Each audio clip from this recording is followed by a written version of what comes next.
Bien, ¿vos? Bien, bien, bien, todo bien, por suerte. Muy bien, con el clima, el frío, el viento, ¿cómo te llevas con eso? Bien. No, bien, bien, bien, por suerte. Muy Dentro bien. de todo. Florencia, te llamábamos para consultarte porque ayer veíamos una alerta de UNICEF y de la Organización Mundial de la Salud que estaban ahí en alerta o expectantes de alguna manera respecto de la baja en la tasa de vacunación a menores de edad, o digamos que lo que se tiene que conoce como el plan obligatorio de vacunación en menores. ¿Esto es así, Florencia? Sí, mira, este es un informe que saca todos los años la OMS con UNICEF, que Ujú. tiene que ver con 14 vacunas trazadoras a nivel mundial y hace obviamente el análisis en base a cómo se viene avanzando en las coberturas de inmunizaciones de todas las regiones y obviamente de todos los países. Y en este informe digamos, lo que muestra es que digamos, las coberturas de vacunación, y que habían tenido un impacto muy importante por la pandemia, pero que ya se venía viendo un descenso en los últimos años, ya desde el 2009, incluso hasta el 2019, en el caso de Argentina, en 10 puntos en las coberturas, que era una tendencia que ya veníamos viendo de bajar coberturas. Obviamente la pandemia profundizó ese descenso de coberturas por todo lo que implicó la pandemia, el aislamiento, tenemos la reacomodación del sistema de salud y demás, que a partir del 2021 y del 2022 había empezado a notar una recuperación, pero lo que pasa en 2023 es que esas coberturas se estancan. Es Ujú. decir, si bien no descienden, tampoco siguen aumentando y tampoco recuperamos los valores que teníamos en 2019. Ujú. Y específicamente para el caso de Argentina, lo que se ve es además un descenso de cobertura, es decir, ninguna cobertura alcanza el objetivo, que es el 95% de cobertura de vacunación, y digamos, están la mayoría por debajo del 90%. Ujú. Obviamente que esto tiene digamos, múltiples causas por las cuales uno entiende que las vacunas, que las coberturas de vacunación, específicamente en Argentina, están más bajas, y una tiene que ver con algo muy importante que ha sucedido en Argentina el año pasado, y es pasar a un registro de coberturas de vacunas que es exclusivamente nominal. Esto obviamente es como un salto de calidad al país, pero lo que hace es cambiar la forma en la que se registraban las coberturas de vacunas. Antes eran coberturas administrativas, yo sabía qué población tenía el número, cuántas vacunas, qué número de dosis había aplicado, y en base a eso hacía la cuenta de qué cobertura tenía. Hoy esa cobertura se saca, si bien la población que yo tengo se toma de la misma forma, en base a cuántos nacidos vivos, a cuántos niños de 5 años tengo, a cuántos niños de 11 y el resto de las poblaciones. Lo que hago es tomar el número de dosis aplicadas exclusivamente el sistema nominal, con lo cual sé nombre y apellido de cada una de esas personas que se registraron, con lo cual eso es un dato como mucho más exacto y que además nos permite generar estrategias como ir a buscar a esa persona que realmente no se vacunó, o ver quiénes son los que tienen el esquema completo y quién no. Pero obviamente en este cambio de registro también pasa que como somos un país federal, hay jurisdicciones que tienen su propio sistema. En el caso de Tanil, incluso en el caso de Provincia de Buenos Aires, que después tiene que interoperar, es decir, digamos, migrar los datos desde una jurisdicción hasta el nivel nacional, que es el sistema nominal de población vacunada, que es el NOMIVAC, ¿sí?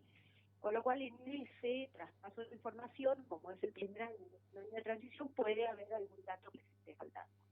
Más allá de eso, sabemos que igualmente las coberturas son bajas, porque también lo que hace el sistema nominal es, digamos, en ese número que antes eran palotes, digamos, ponerle nombre y apellido, con lo cual también puede ser que quizás las coberturas también haya algún número que por ahí esté sobreestimado, aunque también podemos pensar que algún número hoy con el nominal es subestimado porque estamos perdiendo información, ¿no? Con lo cual esta probablemente sea alguna de las causas por la cual, si bien veníamos recuperando cobertura en el 2023 bajó, pero además sabemos que igual las coberturas están bajas. Ujú.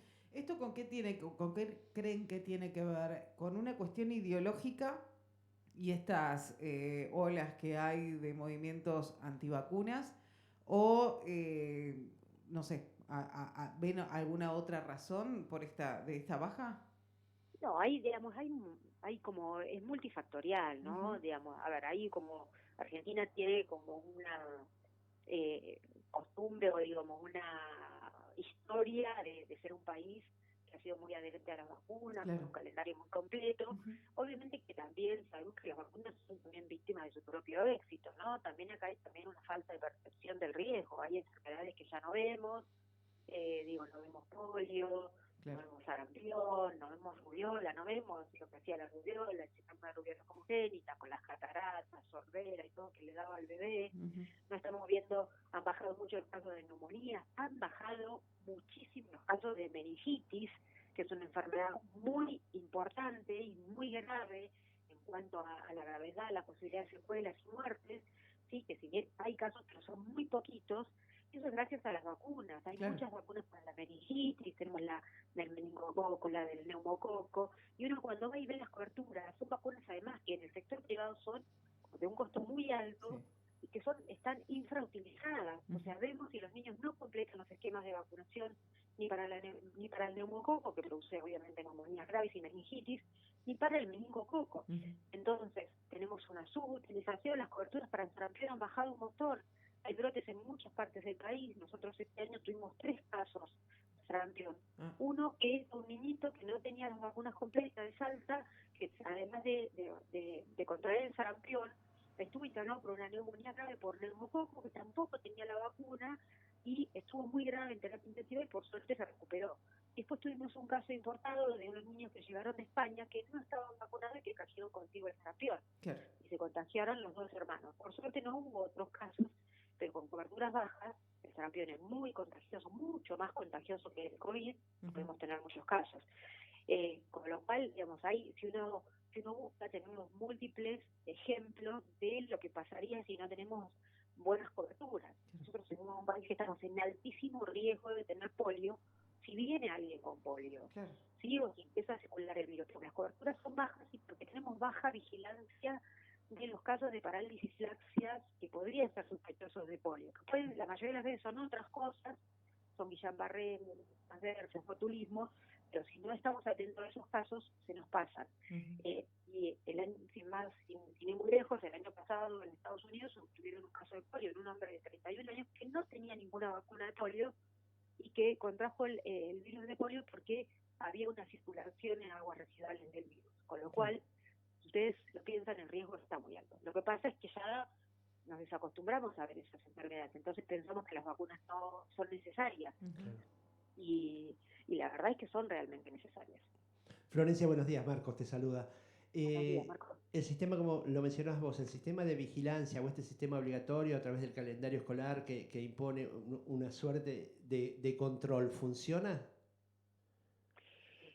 Bueno, eso obviamente tiene que ver con estrategias de cada una de las jurisdicciones. Obviamente, el Ministerio de Salud como rol rector, genera las estrategias, o sea, qué vacunas se incluyen en el calendario, cuál es la población objetivo, a su vez, adquiere las vacunas y las distribuye a todas las jurisdicciones y después, para cumplir esas estrategias, muchas jurisdicciones tienen sus propias estrategias, ¿no?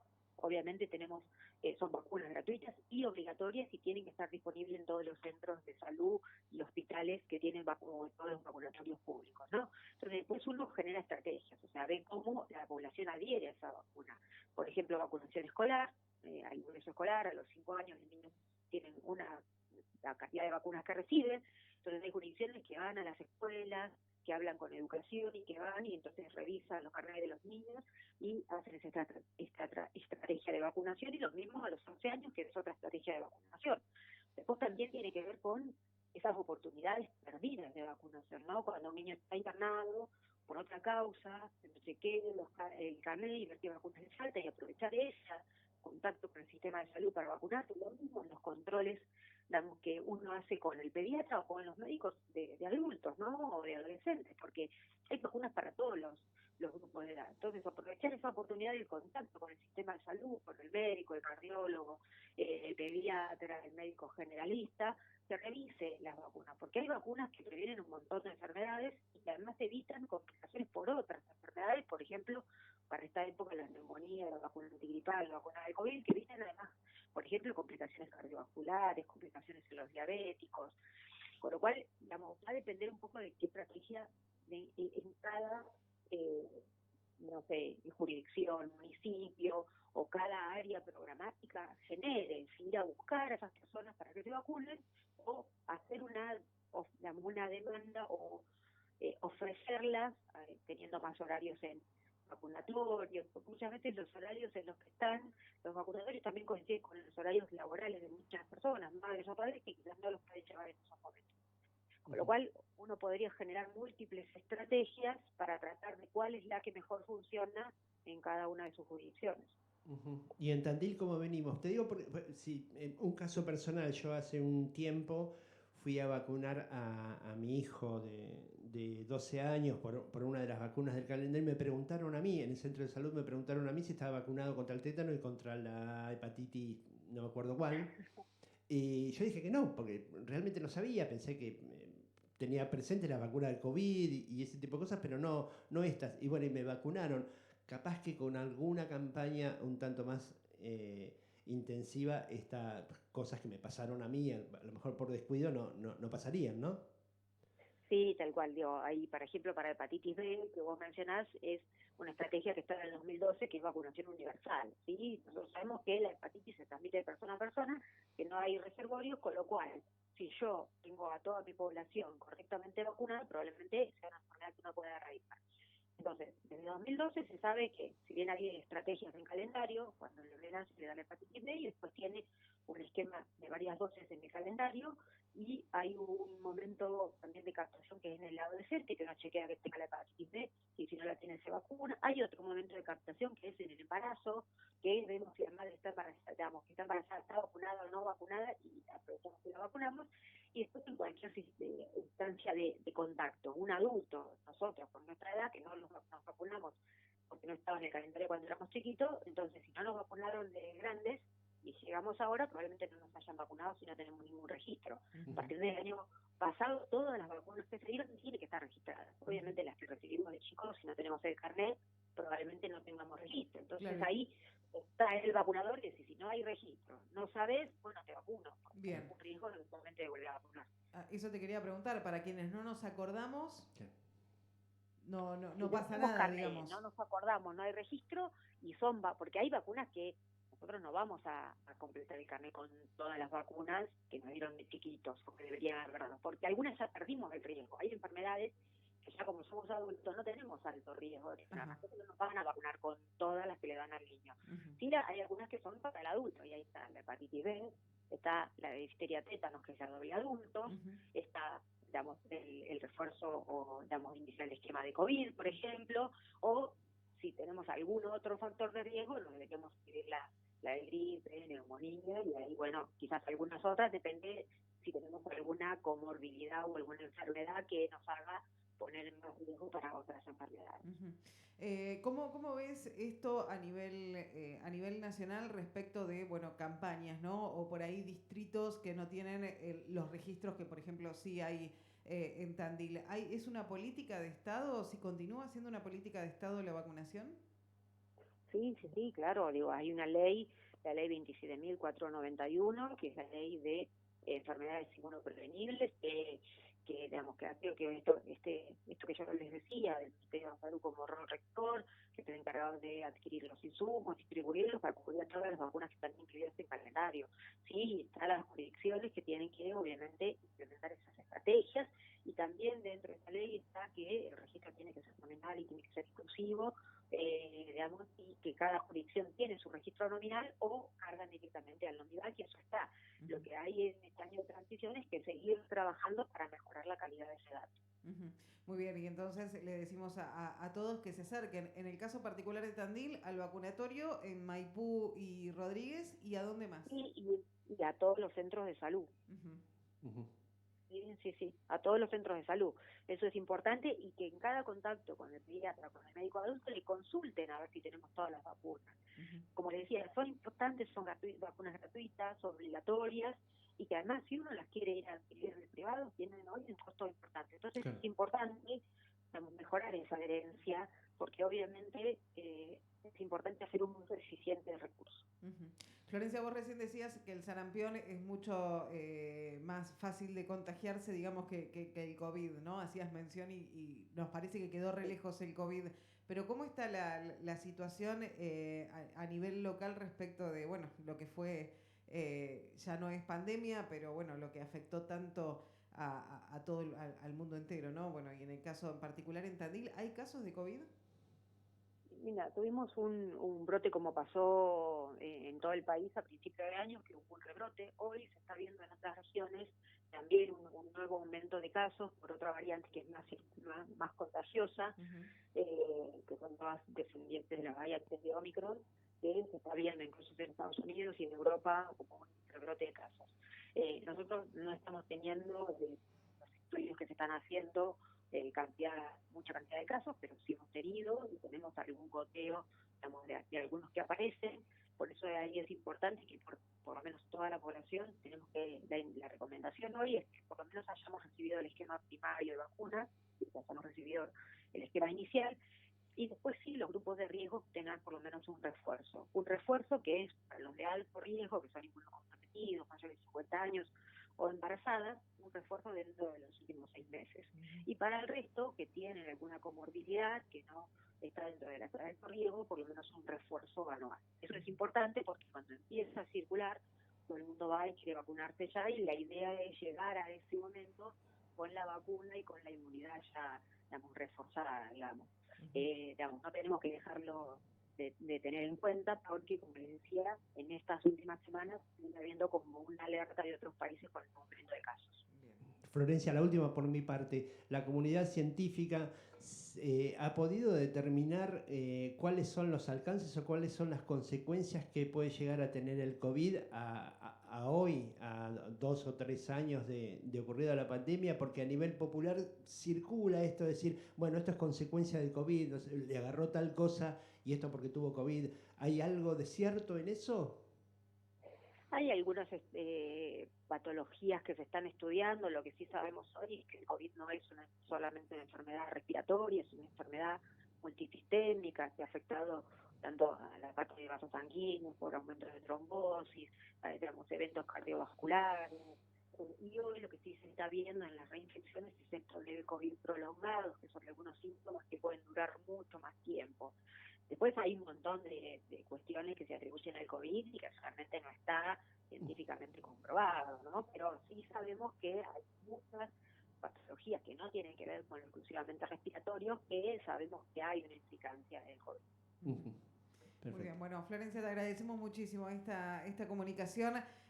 Bueno, y obviamente repetimos, a los centros de salud y al vacunatorio central en Rodríguez y Maipú para cumplir con las vacunas de calendario, porque definitivamente salva vidas. Bueno, muchas gracias.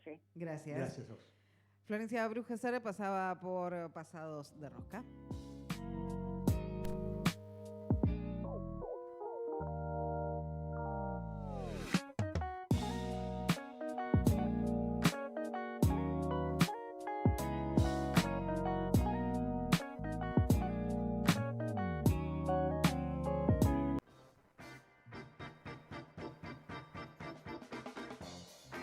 Mi Granito de Café. Te esperamos en nuestras tiendas de café en Irigoyen 611 y Avenida Colón 958, Tandil. Mi Granito de Café. Vení y tómalo donde quieras. La Casa Azul Libros, donde los libros te encuentran a vos. Te esperamos de lunes a sábado de 9 a 13 y de 16:30 a 20 horas en Pasaje Fournier 19. También nos encontrás en Instagram como @La Casa Azul Libros. El Club de la